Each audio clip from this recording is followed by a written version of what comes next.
Growth Pod is brought to you by Genero, a leading growth agency in the Nordics. We interview marketing experts, business leaders, and entrepreneurs to uncover the stories and strategies behind profitable growth.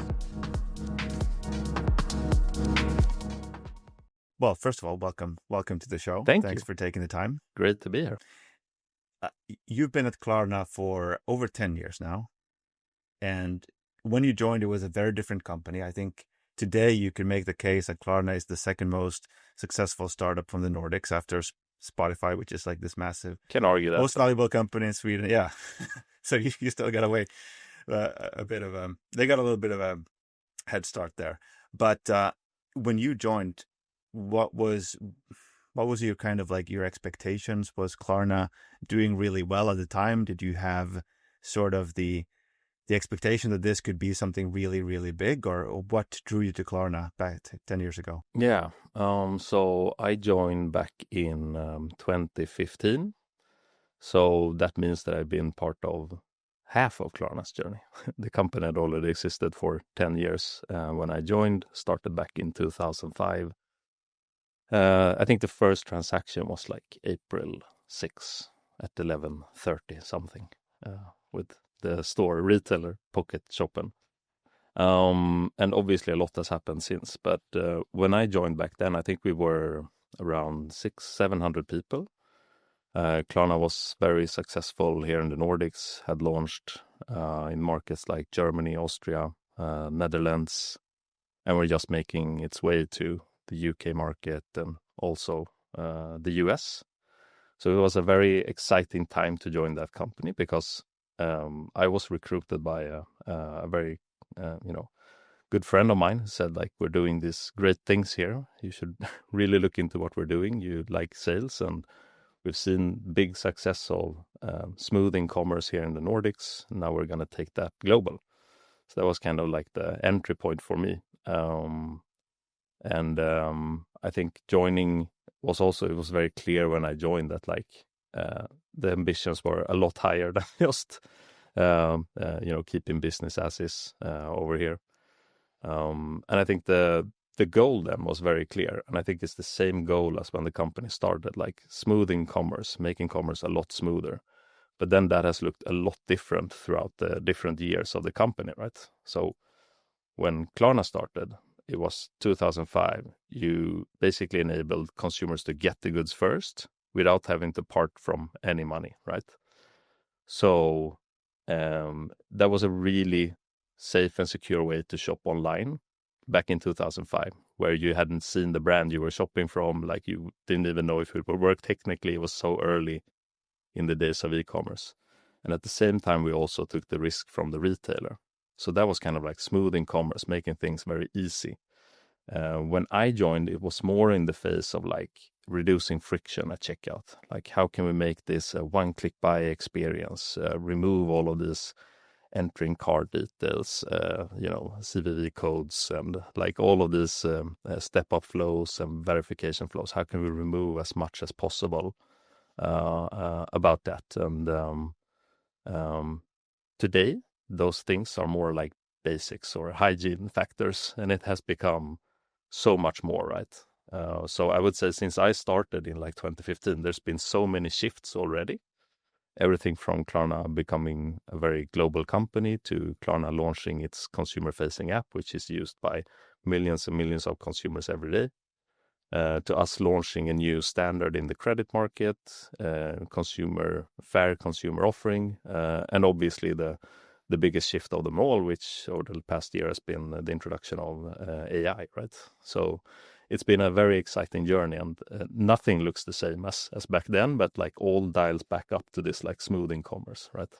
I actually think that's really fascinating is that, like you said, there's been this one consistent goal, overarching goal, and then the company's strategy and focus has shifted depending on where the bottleneck is at the moment. Yeah, exactly. It's exactly that, but it's also like being able to being very agile in a company and like really listening to the consumers. Like the consumer behavior is dictating, right? So what do they actually want, and how can you solve this based on the conditions at hand? And those have looked very different as, technology has evolved over time as well. What's the biggest been the biggest like concrete changes in consumer behavior as it relates to your business? And are there big differences in the different markets you're in, from Nordics to the rest of Europe to the US? Yeah, I think like consumer behavior will always be looking for like the simplest way to get things done. I think us who are in this industry, like payments, we think it's really interesting and really fun, and we want to geek out and learn everything about it. People who are not in the payments industry, it's not something you talk about over the dinner table, or like, how did you pay that transaction today? They just want to get it done. But I don't think you should ever like underestimate the consumer behavior, right? Because it will always be looking for that simplest way to get things done. So if you have a card terminal, like, why would I put a card in the terminal when I can tap it on the side? That's much easier. And why would I tap a card on the side if I can, use my iPhone and tap that one instead? Why would I even pull out my card? And then why would I pull out my iPhone if I have my iWatch and I can tap that instead? And so it goes, right? And what will the next step be? So I think, it comes down to like shopping behavior and so on, right? So what do you think is going to be what are the kind of the big critical bottlenecks that need to be solved to take e-commerce penetration, which I think in Sweden is maybe at like 20% or something like that, which is very high, like on global standards. But do you think there are any major bottlenecks that need to be solved to really unlock, even to make e-commerce or commerce even smoother? I think we're working on that as we speak, every single day. One could argue that, like, obviously AI being introduced to, and we use it as like it's part of our everyday work. It's very ingrained in our company culture nowadays, and very encouraged also from our leadership, who's been super good at motivating everyone, at embracing it and using it as part of your everyday work. But there will also be like regulatory changes on that space. Like, I think it's important to, from a regulatory perspective, not to put like this red tape that will hinder, us and other companies and Europe in general. If you compare Europe to like US or other markets where regulation isn't as strict, I mean, it's important to let the market mature in all of this and not put too much red tape that hinders innovation and development. Definitely want to get back to the AI aspect, which you've been very in your CEO have been very public in how you're adapting that very aggressively. But kind of during your time at Klarna, you've had a lot of different roles, working in commercial side, and you've seen the company evolve and grow massively by all metrics. Anything that you've kind of noticed or now that you look back on, like any type of strategies and decisions? I'm thinking especially as it relates to the kind of commercial go-to-market side of things. Any decisions or strategies that was like critical in achieving this massive growth that you've had over the last 10 and 20 years? Yeah, that's a great question. I think the introduction of the Klarna app was a really big thing for us when it was launched in 2018, 2019. It kind of solved, it took like the commerce to the next level, because it basically made customers being able to access this entirely enriched post-purchase experience. So like from the consumer perspective, like it's just excellent that I can go in, I can see an image of the product that I bought, I can get all the details on how I paid this, I can even click the image and go back and buy the same product again. Like, consumers were just used to seeing like a statement where it said, Nike $100. That's it. But at the same time, there's just this huge engagement in banking apps in general. Like, just think about it yourself. How many times do you go in your bank app? I guess it's a couple of times per day. You look at your outstanding balance or whatever it can be. And we just realized that, like, hey, a lot of eyeballs, a lot of traction, a lot of engagement. Like, why don't we create something that's a lot nicer for the consumer to actually look at and use? And then when we launched that, it basically just it went extremely fast. And also when talking about like growth strategy in the US, it's been like a great customer acquisition tool, because in a market where we didn't have all the retailers, like here in the Nordic, we have like 40% of all e-commerce. in the US, we took some time to get there. Now we work with a big chunk of the top 100 retailers in the market and so on. But back then, the first encounter with Klarna was like the Klarna app, where you could basically use it to shop and transact anywhere, even though we weren't integrated. So it played a big part in acquiring new customers and getting acquainted with Klarna and all the benefits that we could provide. And as time has, evolved, we've kept adding nice features for consumers, right? So we have the cashback program now used by millions of shoppers, only launched last year. You can measure your CO2 footprint, you can track your parcels. Like, there's so much features in there that we have just kept giving consumers a reason to come back to that app. And for retailers, it also played a great part that we were able to drive a lot of customers back to them. So what they saw with Klarna was like, they're not just getting the same customer coming back to their site over and over again. They're getting actually net new customers that we attract through this experience, right? So it was kind of a win-win. So that was probably one of the bigger growth drivers, right? And then if you look at more like from a Nordic standpoint and big things that have happened over the past year or so, you may have seen that we divested the Klarna checkout product. So the Klarna checkout product was a fantastic product when we launched it here in the Nordics. It came with this unique user experience, a one-click buy, pre-filled everything. It was almost at the point where people were like, oh, did I actually make a purchase? Because it was so frictionless. And no one else had that when that product was launched here in the Nordics in 2012, I believe. So it quickly became a very popular feature, in particular in these Nordic markets, around 20,000 retailers. But if you look at Klarna globally and our growth strategy, we are around 700,000 retailers today, where those 20,000 in relation to those 700,000 is, doesn't seem fairly big. So what we realized is that Klarna started as a payment option, either directly integrated or distributed through platforms. And our global growth strategy, taking us to those 700,000 retailers and probably more in the future, right? That is mainly driven by distribution partnerships. So being a payment option within other checkouts, even to the point where we're today distributed through wallets like, Google Pay. So for us then, competing with all of these distribution partners in one part of the world, which was the Nordics, that didn't make sense. And also what we realized was, like, as a payment option, operating our own checkout, some other payment options may not want to be part of that checkout because we are a payment option operating it. They don't want to share consumers' data and so on. So we weren't giving the best to the retailers either. So we have really, like, the divestment has really, like, honed in on, like, this is how we're going to grow moving forward. It is through the distribution partner. It's so clear for us right now. And I think that gives us like an unstoppable force to just be part of every single checkout, reaching every single consumer, all different occasions where they shop, right? So, yeah. Got it. Okay, so Custom, which is now the new name of the Klarna checkout, is then completely separate from Klarna, and just like, and basically any other distribution partner for you guys. Yeah, exactly. They're just like Stripe, Adyen, Shopify, you name it. Okay.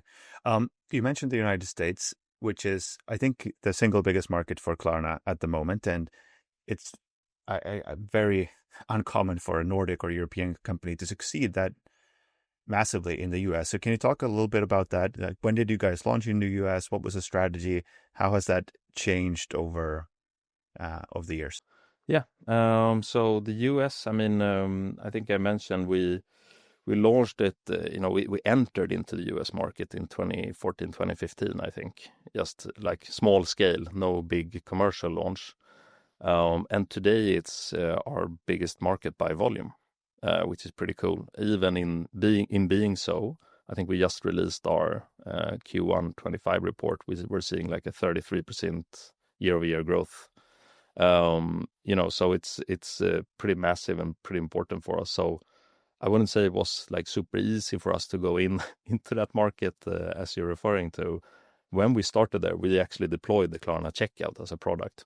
a bit ambitious coming into like a pretty big market. There's a lot of competition, and the checkout was also built a lot on the buy now, pay in 30 days product, like the open invoice product, which was super big here in Europe. Like in Nordics is the most preferred payment option. In markets like Germany is also one of the most preferred payment options, but in the US didn't really exist. It was almost like consumers wondered why would they not enter their card details up front? Why would they get the goods first and then enter card details and pay?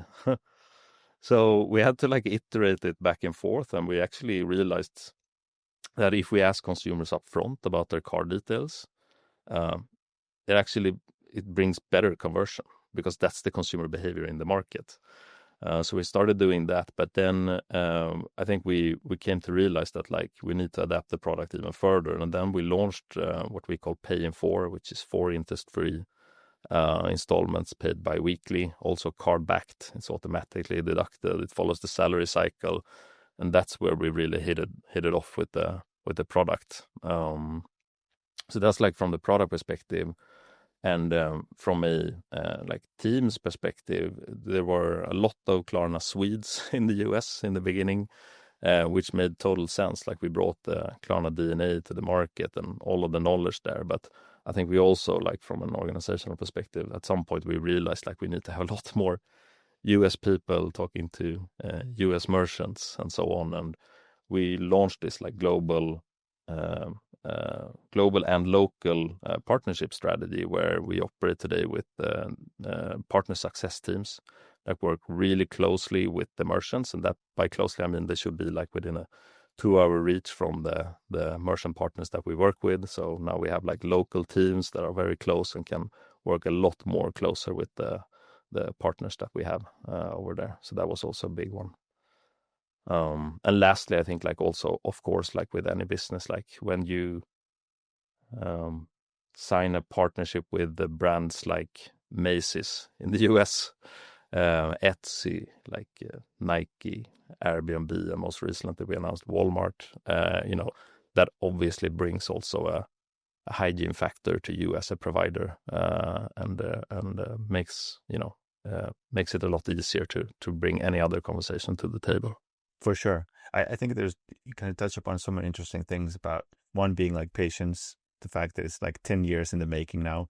The second thing is kind of bringing that, like the thing that made you successful, which is arguably a lot of Swedish DNA in Klarna, but also then adjusting it to the facts on the ground, the way Americans are used. I'm guessing like the Pay in 4 is like more or less standard in the US, not just for you guys, but maybe for some of the competitors. That's kind of like the open invoice in the Nordics? Yeah, there are like several other providers offering that exact same payment option, but then it's everything you do around it, right? I would say for us, it's a big chunk of our business there. There are other providers that are more heavy on like the traditional financing. You pay something over, 3 years or 4 years, and you pay an interest to that. Like this was interest-free, extremely consumer-friendly, which kind of ties a lot into our overall offering and how we've operated also here in the Nordics for the past 6-7 years, where we've looked across our offering, make sure that it's the most consumer friendly one, because what we see is just that brings trust and loyalty and returning users. Okay, got it.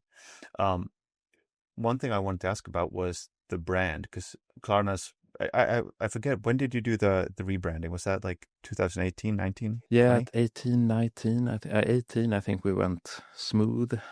Yeah, that was bold. That was a bold kind of, and very, very interesting. So what was kind of like the insights that led you to make the branding decisions? And, what role did the US, being a very big potential market, play in that? And what role did, if any, did kind of like the Swedish DNA of Klarna play in the brand, and how you thought about kind of positioning yourself?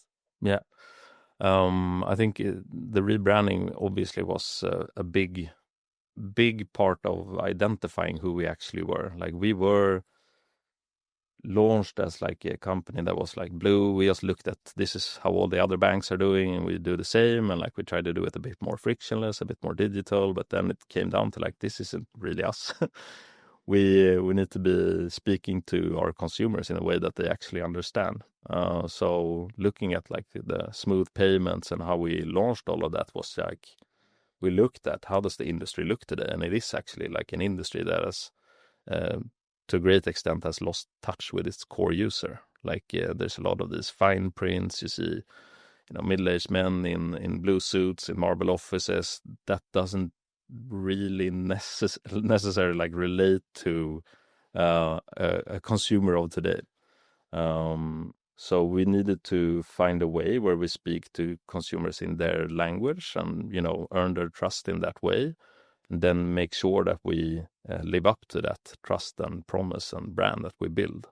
So the brand pillars that we basically work towards is like, we need to help consumers save money, and we need to help consumers save time, and we need to let them be in control, like pay when they want to pay, if it's now directly or if it's over time or whatever it may be. So I think how we got there was basically we launched this smooth payments, and we did it together with ambassadors that we felt resonate a bit more with the shoppers of today. So we worked with Snoop Dogg. He changed his name to Smooth Dog for a period of time when we launched in the US. And since then, we've done all of this. We worked with Lady Gaga, like A$AP Rocky. Latest one was like with Shaquille O'Neal when we launched the cashback program. He changed his name to Shaquille O'Deal.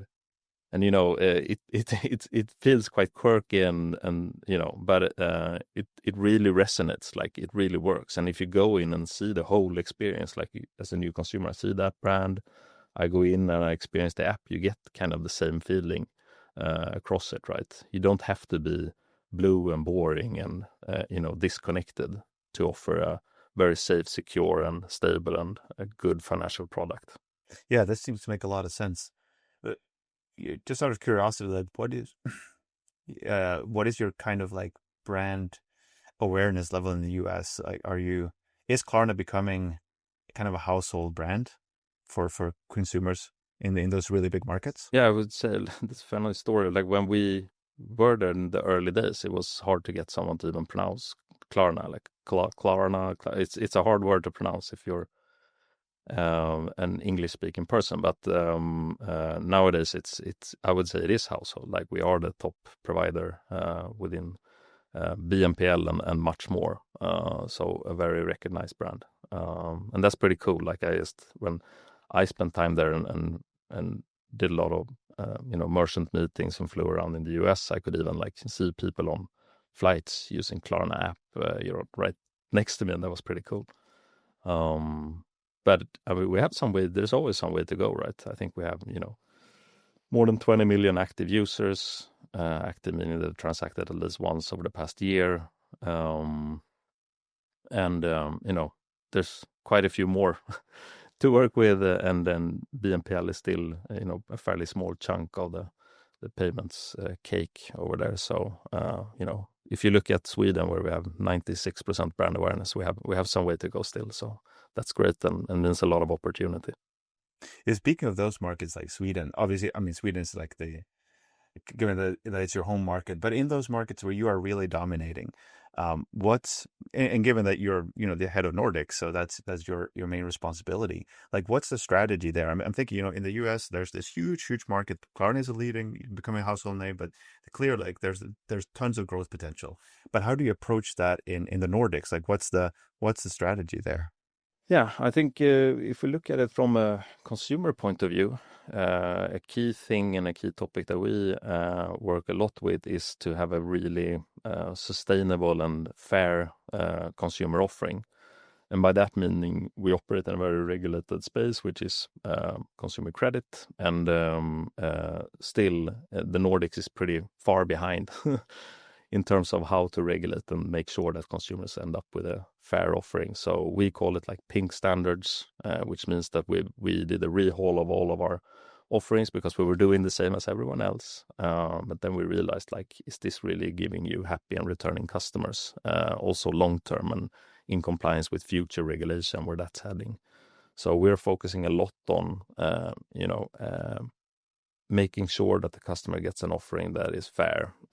And we did things like we doubled the repayment time on the open invoice product from 14 to 30 days without any fees or interest for the consumer. We took away these revolving credits where consumers just pay their installments and push the balance over time and continue to pay interest on top of that. So we removed that. We only have closed-end loans. We did things like we put a cap on the APR, so not only like on the interest, meaning we put a cap also on like the fixed fees. So altogether, a consumer shouldn't pay more than this. We actually removed all of these like start fees, monthly fees. That doesn't really make sense, right? At some point, someone said it's going to cost you 30 euros to, start issue a loan. And that's today it's fully automated. It doesn't cost 30 euros. It's just bogus. And it's, those kind of tricks that has been going on for so long that consumers don't really understand what they're getting themselves into and ultimately end up paying way too much for getting access to some type of credit. So in doing so, we have seen that the preference numbers for Klarna has they've just eclipsed what any other provider can offer in this market. So I think we have up to 34 times higher preference than other providers of credit, online credit in these markets.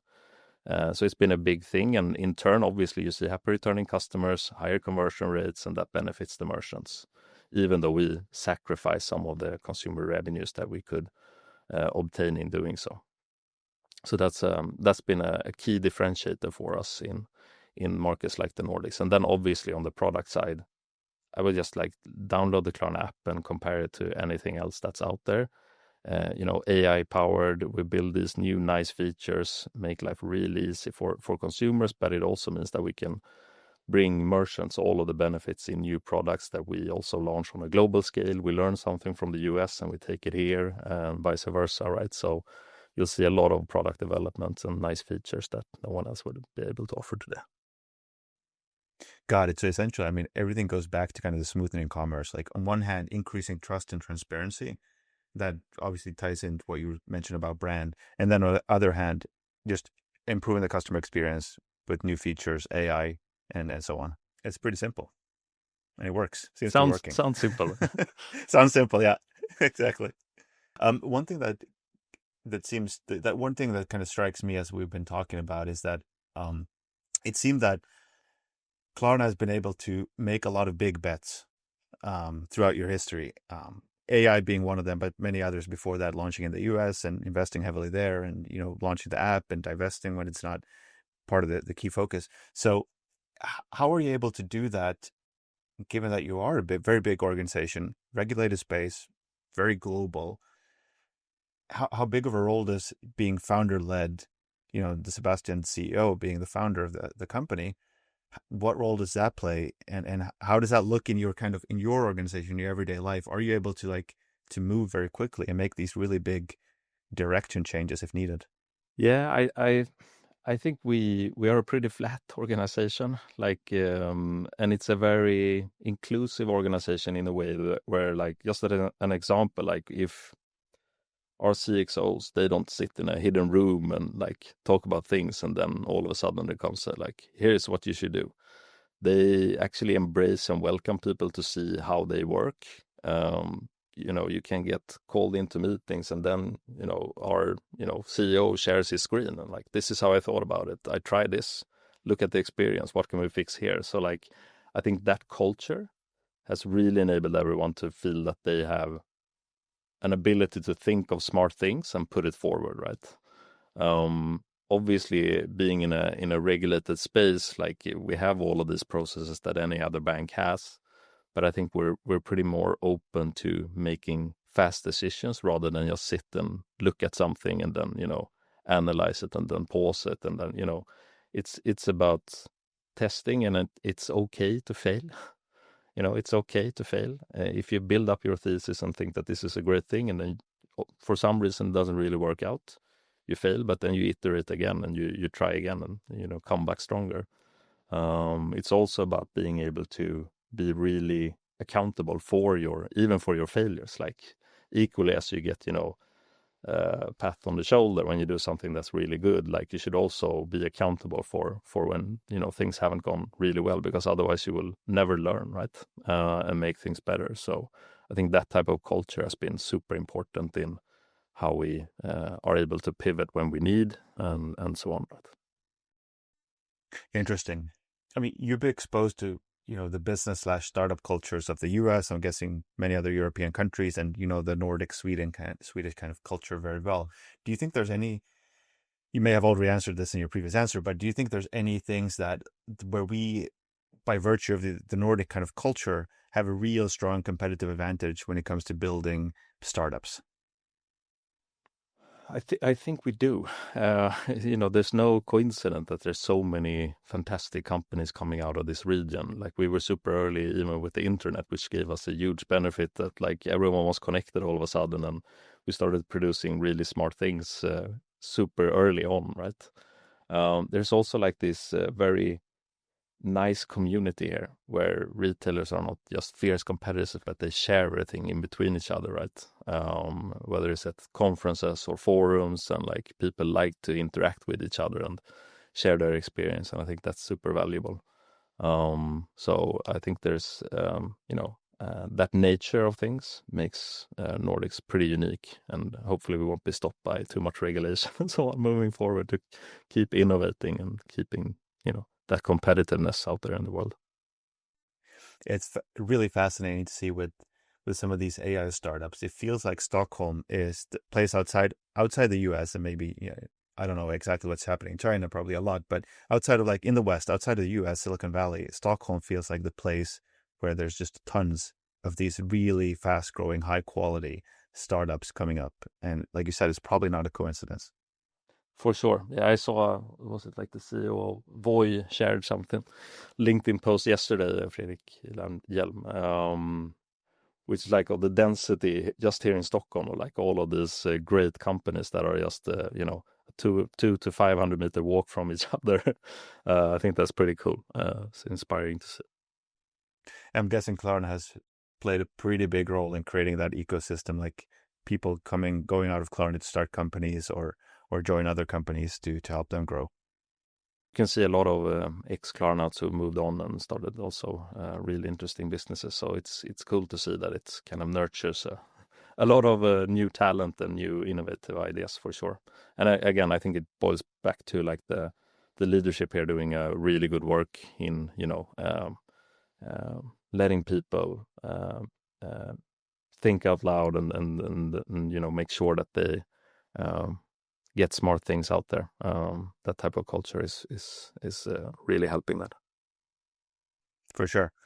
Okay, let's talk then about AI, because that's to me it feels like Klarna is of the big companies. I mean, you're still a startup, but like you said, household name of kind of the big companies that I've read about that are, at least publicly, the way you're talking about AI and how you're adapting it internally, like you are at the forefront of that. So can you talk about a little bit like what that has been like in practice? You mentioned that, AI has become part of kind of everyday life there at Klarna, and people are using it very, very extensively, I'm guessing. So can you talk about what that's been like at Klarna, the use of AI, and how it's changed? Yeah, I mean, I think when all of that, it's mainly because like we were really early in, right? Like Sebastian flew over and met with Sam Altman and just said that like we want to partner with you guys, and I think we were the first global fintech that partnered with OpenAI and got access to all of their great ideas and technology. So that obviously has helped. But then again, like it's about fostering that culture where basically everyone needs to get super engaged, and having leaders showing like, here are examples of what we can do, it obviously sets the tone that you want to be part of it, and people actually want to create stuff on their own and be able to showcase that. Internally, one would think that like, it's only like, I thought in the beginning this is only going to be like something for engineers. They're going to code faster, and that's great. But then I've come to terms with like that's something that's entirely different today. 90% of our workforce use AI on a daily basis, whether it's our internal chatbot tools to whatever it may be. And then also being able to put things out there in the market to consumers, like the customer service chatbot, which today handles 2/3 of all of our incoming customer service requests. That's pretty cool. Always with a human behind, of course, 24/7, 365.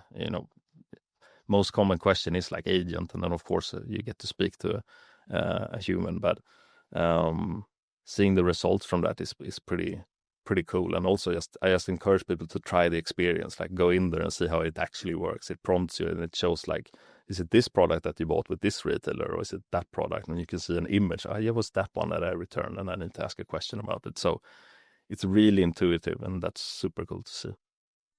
What about using AI for like internal workflows, and maybe especially in your team, like what in maybe on a personal level, like how has AI changed the way you guys work? I think it's become just a part of everyday life, right? So whether it's aggregating reports, or how we document things, how we structure things so that we can get most output from it, it's it's just cool to see how it's become just part of the everyday work. Everything from your analyst to your commercial people, or if it's the legal teams that can actually some time ago it took they needed to make an amendment to an agreement before we sent it out to a partner. Today it takes 30 seconds, a lot easier, a lot faster. They build their own tools, and same thing goes with the analyst. They can build out. It took like 1 day to build a business case. Now it's extremely faster. All of those types of use cases are covered without going into too much detail. It's just a game changer in the time we spend, and I think that's the point, right? You don't want it to take over like what humans think and interact and talk about, because that's where the greatest ideas come. But you want to just remove the boring stuff that takes a lot of time and time consuming, but doesn't really like require anything else than someone to just compute it and give you the output immediately. Yeah, it's just yesterday I told a coworker of mine that I don't even know how I was doing work before AI. Like to now it feels like I wasted so much time, because now I'm using it every day to get answers to questions that would have taken me hours or minutes, or realistically I would not have spent the time to get there. And now we're just automating things in a way that's just ridiculous. So yeah, and it's also like you can even see it like with new employees here at Klarna, like all of a sudden they have this digital assistant that they can just ask anything. Like you remember back in the day when you were new at the new workplace, you didn't know the people, like you felt kind of embarrassed asking too many questions. Like now you can hammer on, like you can ask 2,000 questions and you will always get the correct answer and so on. So like there's just these really cool things that wasn't possible in the past. Yeah, that's one thing I've thought about, is like when you put an AI agent with access to all the internal company data, and you give it to people, I mean, new employees especially, just massive, because like you said, it's kind of like even if you have a handler or someone mentoring you, you don't want to bother them, not all the asking them time. the same thing. Like, not all not the time. Yeah, but the AI agents, they're patient. Speaking of new employees, I think one thing that's always really interesting to me, because it seems like success at the end of the day, you have strategy, you have good products, great user experience, and so on. But it seems like at the end of the day, it's always just really talented, hardworking people behind it. So I'm always kind of curious how leaders think about identifying, recruiting, and retaining talent. So how do you kind of approach that as you're building and managing your team? Yeah, I think it's about here it's been a lot about finding people who are very, very, very curious. People who want to look under the hood and not just do the same thing over and over again. People who have a lot of grit, and people who aren't afraid of change. We talk about like you need to appreciate being kind of like in the stretch zone, where will I actually be able to do this? Like you need to push yourself, and you need to find that type of profile that really appreciates working under those conditions, even though it's not like some people just want stable. I want to do the same thing every day, and that's totally fine. But maybe this is not the place where they would be able to do that. So a lot of curiosity, a lot of getting into the details of things, and also being open to do different tasks. Like you have so many hats here. You can just spend a day looking at like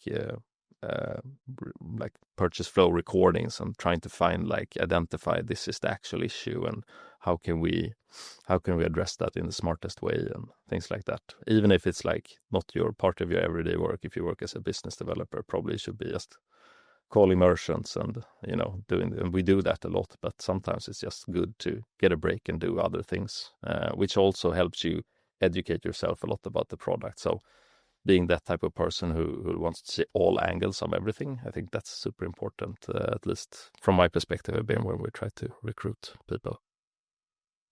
So safe to say that even though you're a very big organization, you're trying to function like a startup without these rigid, functions and divided areas of responsibilities.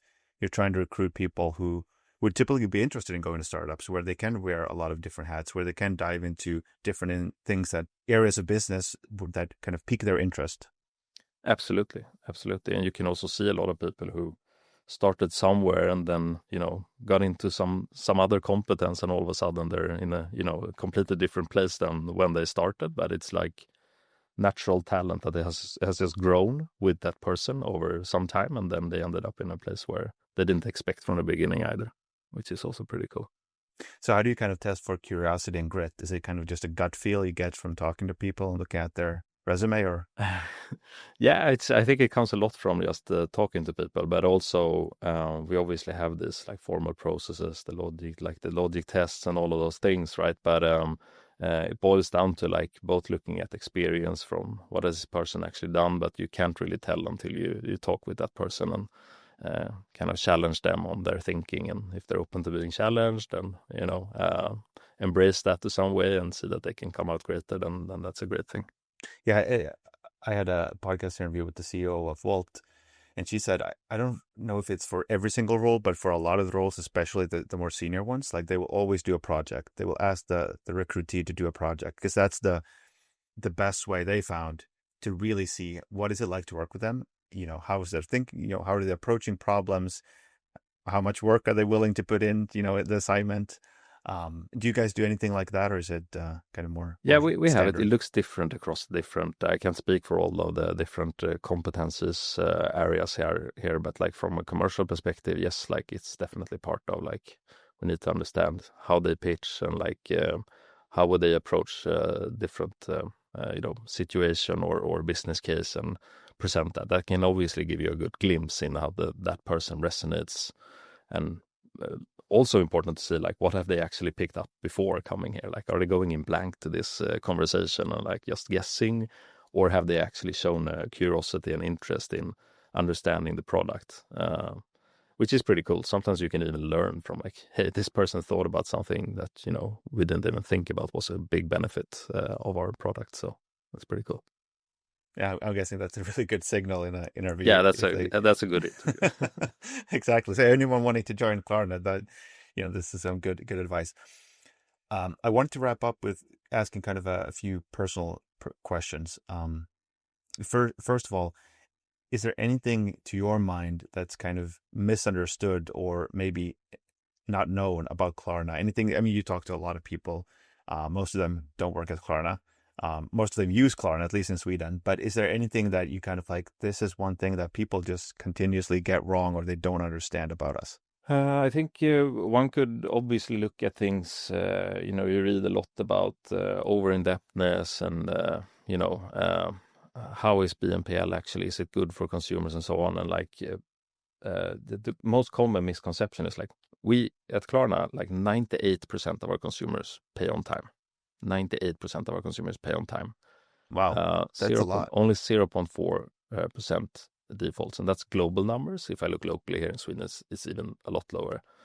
So like people don't really get how good of an offering this is. Like if you compare to a credit card where consumers just keep revolve credit over a very long period of time, like look at the US where the average outstanding credit debt is like $5,000 plus. There's a big difference. This is an extremely good offering for the consumer. And that's a very common misconception that like it's just someone points at a provider like us and says that you're the the reason for all of this. And I wouldn't necessarily agree. I think we're doing a great thing in the consumer offering. So that's one thing where people typically could have a misconception. Yeah, that's actually a really good point, because it's so easy to look at a company like Klarna, especially like a big company, successful company, and then assume that it's like the business model is predatory in some way. Whereas, the way you made a really good case that actually Klarna's success and growth comes from creating transparency and trust, and providing a really good user experience for millions of customers and hundreds of thousands of merchants. Yeah. Okay. Any beliefs that you've kind of long held beliefs about business or growth or leadership that you've kind of recently changed your mind about? I mean, again, I would just fall back to like AI and the introduction of that when it came. I didn't think it was going to be such a big change in how one could work, especially just I'm coming out of the commercial vein, I didn't think I would see that much benefit from it. So I would say that has definitely been something that has blown my mind over the past years.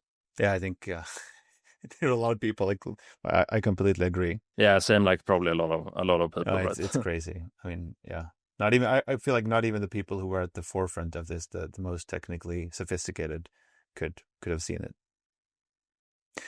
Okay. Final question. Do you have any kind of contrarian beliefs? So anything that, most of your peers, your colleagues would disagree with, maybe related to business or payments or technology or whatever? Contrarian views that, what did you say, that peers would disagree with? Yeah. Any kind of, anything unconventional?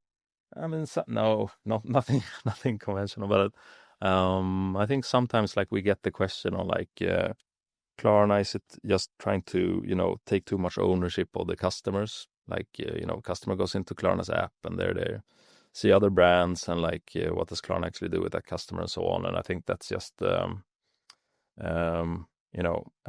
what many partners of ours realize is that like, as we become, we've reached such critical mass, in all of these markets, in particular in the Nordics, where like, millions and millions, I think we have more than 11 million users in the Nordics. We're just this ecosystem that tries to help retailers get this one customer to a 1.2 customer or to a 1.3 customer, like helping merchants grow by letting them be exposed and share their products with more and more consumers. That benefits all, right? So even though you have a consumer that has shopped on your site, comes into the Klarna app, yes, they may see other brands and go, and transact on that site, but at the same time, you'll get 3 or 4 new customers back. So it's not about controlling that experience. It's about providing a really good experience from what the users want, and also being able to put merchants front and center for all of our users, to help them acquire new customers. I think that's something good to call out. Yeah, for sure. I mean, and it makes total sense. Like when you have built this very big ecosystem, the most successful or the most thing that makes most sense for you guys is to expand the ecosystem. And the way you expand it is by creating value to all the people so they want to join. So it's like win-win. And also, like we expanded a lot even further. Again, I think I mentioned like the cashback program, which is, we're seeing some great results, more than 500 million US dollars in GMV driven to merchants. We've seen 18 million clicks back to merchants over the past 12 months. More than 2 million consumers using the cashback and just getting that as pure cash back to their balance account where they actually make an interest. So like it's a good ecosystem for everyone, consumers and for merchants. So yeah, I'm guessing. I mean, there's that's gonna keep you and the team at Klarna busy. Is kind of explaining all these things, both to merchants, both to consumers, both to others, external stakeholders, as you continue to become even bigger and bigger. And Yeah, it is pretty common that when we go out and when we meet merchant partners, like they're just surprised to the breadth of our business. Like we're not just BNPL, like that's just infrastructure in our eyes, like moving money from point A to point B or breaking it into a few installments. That's basics, and it's everything around that makes kind of like the offering really great and embraced by a lot of consumers. So. Exactly. Well, Björn, thank you so much for coming on. It was a pleasure to talk to you. And Likewise. For someone who is from the Nordics, I think it's super exciting to see Nordic companies, Swedish company doing so well, especially around the world, and providing and doing well by providing a really good service to customers and merchants. So that best of luck with you and the team. Hope you guys are successful in everything you do, and there's a potential IPO coming at some point, so we look forward to that as well. But yeah, thank you so much for taking the time to come on. Thanks so much for having me. It was great to be here. Thank you for listening. You can find all episodes of The Growth Pod on Spotify, YouTube, and Apple Podcasts.